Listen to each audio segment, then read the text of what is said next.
श्री शिवाय नमस्तुभ्यं.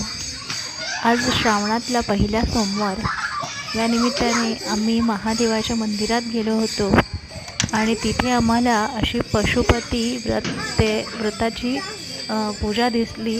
छान दिवे लावलेले होते, प्रसाद ठेवलेला होता आणि शंकर भगवान यांची पूजा झालेली होती. छान फुला पानांनी बेलपत्रीने त्यांची सजावट केलेली होती आणि खूप फुलं वगैरे छान वाहिलेले होते, त्यामुळे खूप सुंदर दिसत होते भगवान शंकर.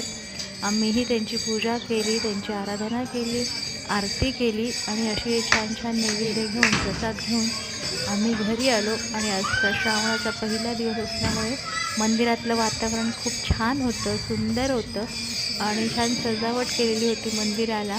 त्यामुळे खूपच असं देखणं रूप मंदिराला प्राप्त झालं होतं आणि अर्थात शंकर भगवान यांना पण प्राप्त झालेलं होतं, महादेव भगवान यांना पण प्राप्त झालेलं होतं. त्यामुळे ते खूपच छान वाटत होतं आणि यावंसं वाटत नव्हतं घरी. ते खूपच वातावरण प्रसन्न होतं.